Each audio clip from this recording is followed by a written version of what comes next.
Today's guest and well-known musician, singer, and producer with some of the greatest names in the music business. Kool and the Gang, KC and the Sunshine Band, Jermaine Jackson, Rebby Jackson, Bobby Womack, Barry White, Eddie Murphy, Finnis Henderson, Ronnie Wood, Babyface, Cheryl Lynn, Gloria Gaynor, Sister Sledge, Tavares, Philip Bailey, Sly Stone, Smokey Robinson, Dr. Dre, Taste of Honey, Patti LaBelle, John Lee Hooker, Billy Preston, Ronnie Laws, Papa John Creech. A warm welcome on Sans Showbiz Podcast for Frank Rusty Hamiton. Today on the Sans Showbiz Podcast, very fortunate to have a top guy. He's so cool as well. From Las Vegas, it's Frank Rusty Hamiton. Hello, Frank. Or should I call you Rusty? How we doing? All right. Do you want me to call you Rusty or Frank? Well, I have a few nicknames. I have a large family, Nigel, and a lot of my sisters had boys. Right. So I'm known as Uncle Funkiest. That's cool. Uncle Funkiest, better known as the Slow Rider. You could just choose any name you like: Slow Rider, Uncle Funkiest, Frank, Rusty, all of the above. Cool. I was going to ask you, where did the Rusty part come in? Where did that come from? Story. I get that question a lot. Seeing as though Rusty is an American name that was basically meant for dogs. A lot of people have dogs named Rusty, but it's also a name that was given to this freckled face Caucasian white kid. He was with the red hair. That's Rusty. But that guy was on a show called Wait Till Daddy Comes Home back in the early 70s, something like that. Yeah. And my mom, there was a kid on there. His name was Rusty Hamer. And he had this really interesting personality, very mischievous, doing things, always getting into little trouble. And so my mom thought I had his personality. Actually started calling me Rusty. And as a result of that, nobody ever called me my actual legal name, which is Frank. No one ever uses that. So if you call me Frank, I might look around and wonder who you're talking to. Yeah. You got a new single out at the moment, haven't you, Rusty? What we're going to do, we'll come to that a bit later on in the interview, if that's all right. But I was listening to that. It's brilliant, by the way. I love that. I love it. And I've been listening to all the little tricks that you're doing in the song as well. I like all that because I listen to the production. I don't tend to listen like a normal listener. I start thinking, yeah, I can see that little bit there. I analyze it all, but we'll come to that in a bit because that's great. I always appreciate when people, you can like a song, but what do you like about it? What is it? I like details. I like to hear people's thoughts, and it sort of gives me a little perception in terms of where they are musically. I mean, I was looking at everybody that you've been involved with as well, and it's a heck of a catalog, isn't it? All the stars. Yeah, through the years, it seems like a lot, but when you're talking about over 25 years of work, it can seem like a lot. But I was thinking, you see, because I've played all those songs, I've played a lot of them in the nightclubs, and we've had a lot of promotions over the years on the radio, and we've spoken to some of them, and we have a lot of festivals now. Is a big thing, isn't it, by the way? I mentioned that. I was going to say that, Nigel. The whole thing about that is artists nowadays, you put out a record, and Apple has it, Apple Play, Spotify, everybody has it. You're making a penny a stream. The checks, I'm embarrassed with the checks I'm getting from the streaming. I have a bunch of them piled up in my cabinet there. They're wasting the paper on these checks. Of course, back in the day, checks had a lot of zeros behind them. Yeah. So it's all changed, hasn't it? Yeah, live performances is the only way an artist can really make any capital gain with his finances. Yeah, what about merchandising? Does that come into the game a bit or not? It can, depending on, if you're a popular artist, merchandising, of course, is going to do well. But if you're sort of a startup band or a new artist, it's going to take a minute to sell your merchandise because people aren't familiar with how good you are, what you can do. Yeah. Band, little details that nowadays with the advent of social media, everything about an artist these days. So yeah, quickly. And you self-taught all these instruments that you play and everything. You were self-taught, weren't you? You didn't have any lessons, did you? Self-taught. I don't know if you saw the story where I actually started playing the organ. My stepfather, on his way home from work, someone was actually throwing away an organ that did not work. I have to admit, it worked on it's a reed instrument, so it worked off air. So Yeah. you put it in, turn it on, and the air is what allowed the notes. You press the key and it would release the air into the reed, and then you play the note. So the actual organ was leaking air, so you couldn't get a note out of it. So he brought it home, patched it up, actually got it to work. Now, mind you, I'm 7, 8 years old, and my siblings, 6 sisters, 3 brothers, everybody wanted their hands on that little organ. So it was placed in the front room. All of the family members got a chance to play it. But after a month, they got tired of it. I didn't. So I grabbed it, took it back to my room, and then on, I was hooked. I found myself emotionally attached to it. I'm a 7-year-old, Yeah. Feeling love, feeling emotions, feeling hurt, and I'm wondering where are all these feelings and emotions coming from? Then I realized, oh, this music has something to it that I'm going to be involved in for the rest of my life. So I tell people, I never chose music. Music chose me. Right. That day on, I started giving little concerts on Thursdays. I even remember the day. Thursday nights, I'd bring it back to the front room and just play for them. They'd dance around the living room, and we'd have a lot of fun as a family back in the day. But that's how I got started. Eventually, I hooked up with my stepbrother, and also my older brother played guitar. So we formed a band. By the time I was 11, we were performing in band clubs around town, TV shows, prisons, you name it. My mom managing us. So we were like the Jackson 5. Brilliant. We were like the Jackson 5. What a great story. In fact, we ran. Yeah, that's what happened. Absolutely fabulous. Yeah. I started it like that, like DJing from a kid, you know, and it's funny, like you said, it's something you realize, you think, I really want to do this, don't you? Who's your favorite groups out of all the groups then that you've actually played with? Because you play the keyboards with a lot of people, haven't you? You've directed them, of course. I'm looking at all the names here. I mean, Jermaine Jackson, Bobby Womack, Barry White, Eddie Murphy, Ronnie Wood, Patti LaBelle. I mean, these are all my favorites, by the way. Gloria Estefan. No, you haven't done Gloria Estefan, have you? No, she's not on there. Gloria Gaynor. Gloria Gaynor. Sister Sledge. By the way, Sister Sledge still tour around the UK. You often come up where we are. They're real good friends of mine. I love them. Very, very lovely person. Kathy's a beautiful girl. Yeah. I love her. And you were involved with the Tavares, were you? Yes. What we did was, I'll give you a quick breakdown on that. When I was with Casey and the Sunshine Band, we did what we called a disco fever. So we contacted all of those groups, Gloria Gaynor, Tavares, Taste of Honey, a few others, and we did a disco bash, if you will. Yeah. And we toured all over the US for a couple of summers with that unit. Yeah, that'd be 81 or something like that, would it be? Yeah, something like that. So yeah, that was I remember it well because Boogie Oogie Oogie, was it? Taste of Honey. Got to number 2 in the charts in the UK, didn't it, I think? Oh, man. Yes, it did. You know what's interesting? I just spoke to Janice yesterday. Yeah. And she's redoing a couple of her older songs. And I mentioned to her, I said, have you ever been to London, England, the UK? She says, I've never been there. I'm like, are you kidding me? Your music's blowing up there. You should get over there, and I'm sure she'd be well accepted, right? I think she could easily do a little tour around the UK easily. Because some of the people that are doing that at the moment in the UK, some of them you've hardly heard of, and they've not really had any catalogs of hits or anything like that. You know, when we had all those sort of 90s club songs that were knocking around.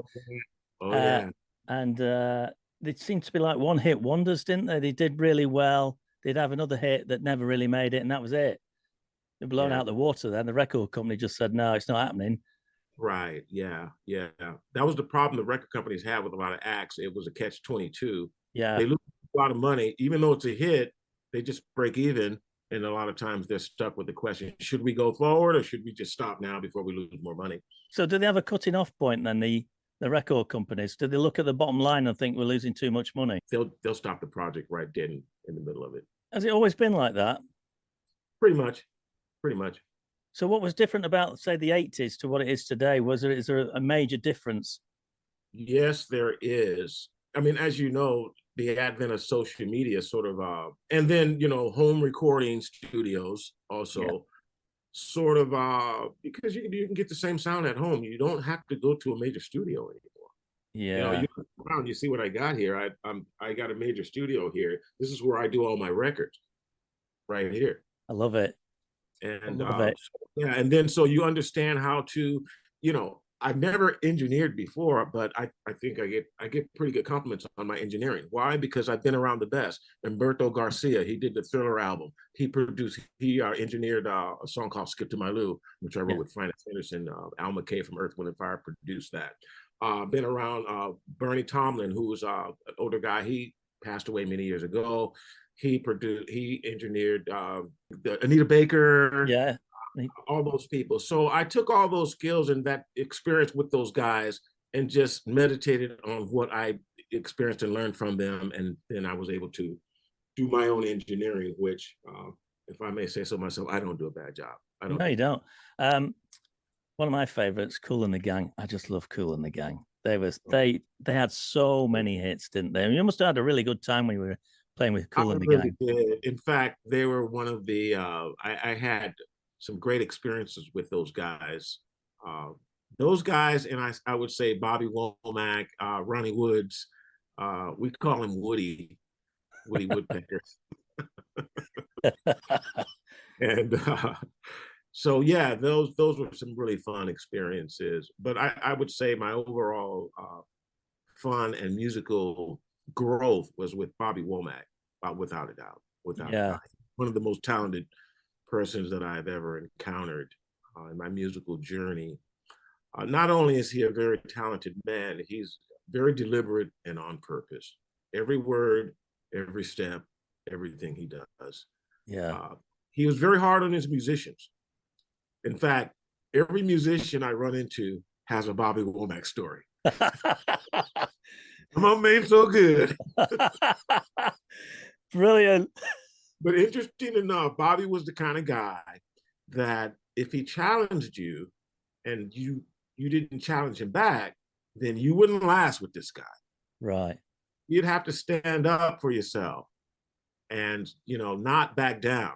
And I never backed down. And also, he would only, if he wanted an idea played, he'd walk up to you, shout it out, and then walk away. Yeah. So you're sitting there going, what the hell did he just say? Yeah. But you better catch it because he's not going to repeat it. And if you don't do it that night, you're fired. So a lot of guys couldn't keep up with it. Yeah. He loved me. I'm one of the few guys that he actually liked. I always find it difficult to bear, hearing people talk negative about him. I love that man. He's a great guy. He's a great guy. You obviously learned a lot there then from what you're saying. It was drummed into you by the sound of it, but a lot of different techniques. It was similar like that in the radio. I had a boss that used to ring up every time I did a link and he'd go, what are you saying that for? And he used to cringe and put the phone down. And I was like really nervous. But to be honest with you, he made me a better radio presenter by doing that.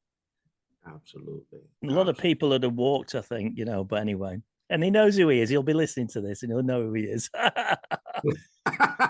We're good friends. We're good friends. Yeah, don't worry. We're still good friends. What's it like working with Barry White? Barry White, my godfather. That's my godfather right there. Barry White dated my mom. Right. Years ago. And he produced my band when I was 9 years old, 9 or 10, can't remember. He did an album on us. And so he was one of the first persons that actually believed in what we were doing.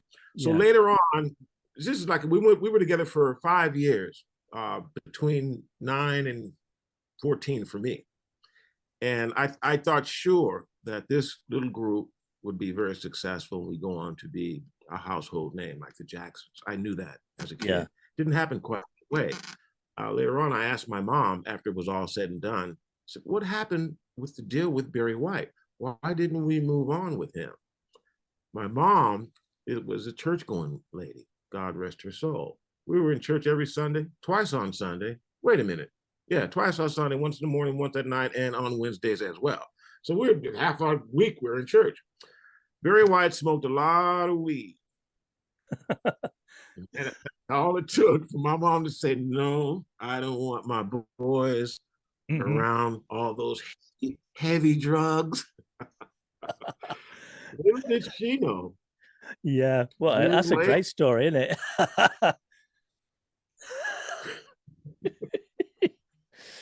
Oh, so Mom, anyway. you should have signed the deal, Mom. We would have, maybe I'd be talking to you on a different level right now, Nigel. No, I know where you're coming from. So what's planned for the future? You got your new song coming out. Well, it's out now, isn't it? The single's out now, and it's doing as it should. Nothing great. It didn't flop. Okay, so yeah, we're going to find out what that does. I've learned to allow things to just progress naturally without putting any thought behind it. Things I always say work out just the way it should. Yeah, bringing out more music. Then is that your plan? That's the plan. That's the plan. I'm working on a couple of things right now. The company Expansion Records, cool people over there. Deanne, the girl, Ralph. They have a song I wrote many years ago called "Skip to My Lou." Yeah. And Ralph really likes that song. In fact, he put it on a compilation a few years back, and they suggested or recommended that I re-record that record for a new audience, new generation, and all that. So I think perhaps that might be the direction that I'll go in and work on that song, that "Skip to My Lou." Skip to my Lou, my darling, I'm waiting for you. It's brilliant. Be a man in shining armor. Oh, skip to my Lou, my girl. You've got it. Get it sorted. It's great, that. There you go. Yeah. So Deanne mentioned that she might wanted the original singer to do it, but she hasn't heard me sing it yet. So I'm going to be singing that record. Yeah, brilliant. So what will you do? Do you come over? You obviously come over to the UK. You've been over a few times, haven't you? But are you planning on coming over here at all? I plan on it. A few circumstances are involved, of course. Yeah. If I get like a bunch of paper and like some low digits on it, I won't be coming. Yeah, I got a cabinet full of checks, man, and don't add up to $100. Uncle Funky can't do that. He ain't with that. You can forget that. What you like? So, who's been your favorite artist? You mentioned a few then already, but who was a standout artist when you were a kid and used to listen to songs and stuff and music? Have you got an individual that you can actually pinpoint who it was? Oh, yes, I do, and his name is Sly Stone. Yeah, Sly Stone. That was my guy. However, I was a rock and roller growing up. I love Steppenwolf, Led Zeppelin. Yeah. AC/DC. Well, I mean, I only like Back to Black. AC/DC, I only like one of their songs. But I was a rock and roller. I played guitar in junior high school and high school in rock and roll bands. So I really went after the rock and Rare Earth, Iron Butterfly. I don't know if you remember them, In-A-Gadda-Da-Vida, all that stuff. So yeah, I kind of swayed towards bands more than individuals. If I had to think of an individual, it would be Sly Stone. Yeah, yeah. So you've got a good range of music then that you like, haven't you? Obviously, it's not just like soul and stuff and jazz and everything like that, is it? Or... Yeah, I like all types of music genres. Country music. I mean, a lot of people consider James Taylor country. Yeah. One of my favorite songwriters. His style sort of has a country overtone the way he sings, but he has a lot of soul. So I listen for songs. I might like a song and might not know who the artist is. I'll find out later, but yeah, I'm a song lover. Yeah, country's made a bit of a comeback, hasn't it? It certainly has in the UK. Well, I don't even know if I can call it country anymore because it has certain elements in it that it didn't have before. The bottom end is much thicker now in country music. Before there was no bass in country; it's just all high end. Now you hear the bottom end, the kick drum's fat, the bass is fat. Now it's like soft rock, if you will. Yeah, definitely. But and now Beyonce's she's doing it. So yeah, it's grown. Yeah, you want a country version of "Skip to My Lou" and you've cracked it. There you go. There you go. Or even a country version of a Slow Rider. Here you go. I'm a slow rider. Gonna ride your back.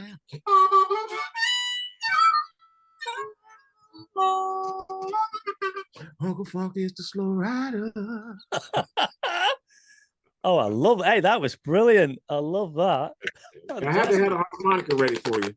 Thank you very much. That was brilliant. That everybody's going to love that. Right. I don't know where we're going now. I'm going lost after that. You put me off. We can't top that. Nice talking to you, Nigel. Have a good one. Oh, don't do that. So, what's the funniest thing that's ever happened? You know, when you're going on tour, because there's a lot of funny things happen, don't they? You never speak about. Can you think of something that really funny happened on stage? Well, okay, I got one for you. And I had to see it to believe it. It's a Barry White story. Yeah. And I had heard the rumors before I got with Barry White. So a quick story before I give you the story. So I told you about the story about Barry White being in my life as a young kid. Yeah. 20 years later, I ran into Barry White again. I was recording a song with Bobby Womack at A&M Studio. Barry White walks in. He's talking to Bobby. He's looking over at me. He says, "Oh, that's some nice music you're doing there, young man." And I said, "Mr. White, I don't know if you're going to remember me." I mentioned the street we lived on. That's all I had to say. I used to live on 48. Eddie's boys! Eddie's boys! Oh my God, Eddie's boys! So he gave me, like back then you had a pager, an office number, a home number, a secret number. He gave me about 6 or 7 different numbers on him to make sure. He said, "You call me up." Little did he know I had a song for him ready to go, right? So I called him up, went up to the place, hooked up with him. First thing he said was, "It's so funny." This is not the funny story, however. Yeah. He goes, "So do you smoke weed?" So, you know, it was my first meeting with this guy. 20 years. "You smoke weed?" I'm like, you know, so I smoke, but I'm like, okay, I'm not going to smoke here with him. I'm like a professional. I said, "Well, not really. When you come up here, you're going to have to smoke." That's what he told me. "You come up here, you're going to have to smoke." He started rolling it up. I'm like, all right, I guess we're going to smoke. So back to the story. So he says, "Okay, I want you to come out on the road with us." And yeah, I'm like, okay, cool, no problem. I heard the rumors about Barry White and women throwing panties on. Yeah, that's true. Yeah, I heard that story, but I'd never, you know, didn't give it one thought or the other. So the first night, 2 things happened that were hilarious. Now, you know, Barry White, like a lot of us, can't really, you know, he's self-taught, can't read a lick of music. But he's got the baton in his hand and he's conducting the orchestra. "Conductor, take a seat." And Barry, I'm like, oh my God. Is he actually up there conducting doesn't read a lick of music, but he knows those songs and he knows where all those parts come in and out. So yeah, he did a great job. I was very impressed, but it was funny as hell. Yeah. So the real funny part of this story is when he asked women, he says, "Y'all know what I like. You know what I like to see. And you know what color I like them in." The whole stage was covered with blue underwear. Blue. You couldn't see the stage floor. So he goes over and just at random, he picks a pair up. My God, they kept going wider and wider. They were like the biggest underwear. You know, a 300-pounder with a butt bigger than. It was hilarious. And so Barry White goes, "Oh, okay, I'm in room 345. Brilliant, love it. Oh my God. So yeah, that was a funny moment. The whole audience was bunching up. It wasn't just us, the whole audience. Yeah. It's great chatting to you. All these stories are brilliant. Now I got a story I'd like to share with you, Nigel. This is a story with Stevie Wonder involved and Bobby Womack at the Hammersmith Odeon. Yeah. Okay, so Bobby Womack's headlining. Stevie Wonder's in the audience. It's announced that Stevie Wonder's here. The audience goes crazy. So Bobby says, "Come on up, Stevie. You can't come to my show and not come on stage." So the whole time Stevie's walking on stage, there's no music. It's just audience just clapping, going crazy. Stevie's taking his time. He gets up there, he gets on the mic, and he starts singing, and he's sounding great. Audience is going crazy. And he gets a little into it. And then Stevie realizes it's not his show. And he goes, "Oh, Bobby, hey, man, look, this is not my show. This is your show." And Bobby goes, "Well, it's your show now, right?" Bobby got it. We give you all the room you want. And this is Stevie. Stevie Wonder's like the greatest. We all know that. Not the best performer in the world, but musical genius. Okay. Yeah, definitely. Bobby standing on the side, let Stevie do his thing. When he's done, crowd goes crazy. Now, that's a tough act to follow. Yeah. They're ushering Stevie off the stage. Bobby's walking up to the mic, says, "Okay, all right, Stevie, great job. You did well." "You did good, Stevie." Bobby got that mic, man. I've never seen him perform like that before. He has a woman also by the name of Altrina Grayson, who is a Patti LaBelle type.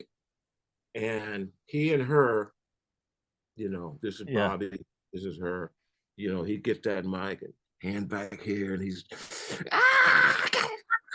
you can see like slobber flying, they're both spitting on each other, but it was a scene. They're screaming at the top of their lungs, singing like crazy, tore the house down.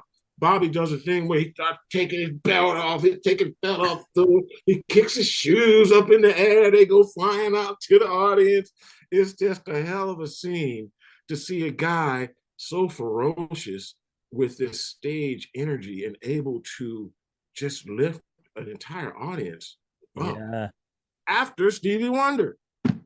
Amazing. So, never seen anything like that before. That was amazing. Absolutely amazing. It's great chatting to you. But we'll have to keep catching up with you, I think. Yeah, we can do that. If you don't mind, every 6 months or something, I'll get you back on. It's so entertaining. It's brilliant. That'd be great. I'm not going to use up all my stories in one interview. As I said, I'm a music person. I've never done anything else. Never had a 9-to-5. Yeah. Never worked anywhere. I mean, when I was a kid, I worked as a box boy at a supermarket, but never as an adult. So I've been fortunate enough to make a living with this music thing. Yeah. And I am blessed, and I am blessed, and I bless. We all have the ability to bless other people. With that, we are able to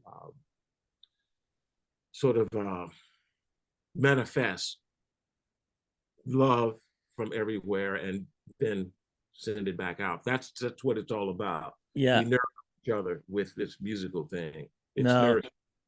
And definitely music does that, doesn't it, really? You find that. And I used to think that when I was playing songs on the radio and really good songs, you could sort of feel that vibe, can't you, going out?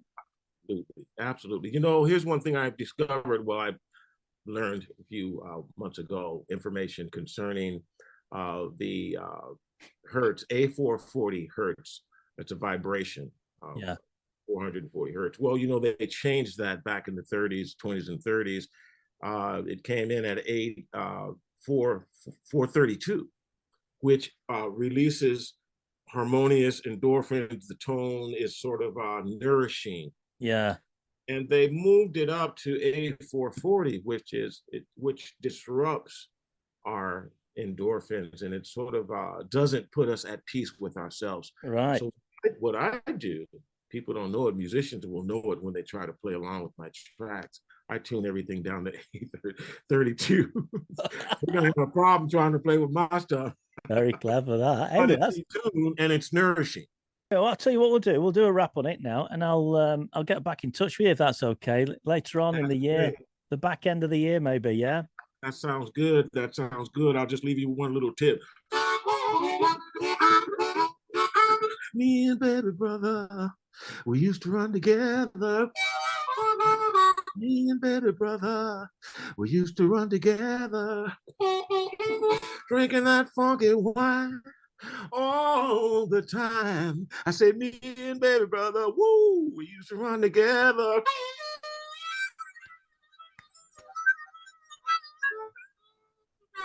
All right. That's fantastic. Thank you, But we baby. need an audience. Appreciate it. Well, we'll have an Appreciate audience listening to it anyway. I must thank you very much for doing it, you know, and chatting to us. It's been absolutely brilliant. Great. Take care anyway. All right, Rusty. Thanks for joining us. it. Thanks for having me. Have a wonderful day. Hey, keep it raining. I tell people here, beat the heat. I'm going to tell you, keep it raining, baby. Keep it rainy. We need a bit of heat as well. We switch for a few days. We'll take the rain. You take the sun. Well, that's a deal. That's Right. a deal. Thanks again. All right. Love it when a plan comes together. Yeah. It's been great meeting you as well. Thanks very much. Thank you, sir. Take care. Thank you. Cheers. Thank you for joining us and sharing in the untold stories of the stars. In the world of showbiz, there's always another story waiting to be told. See you next time. Showbiz Podcast. It's your entertainment thing.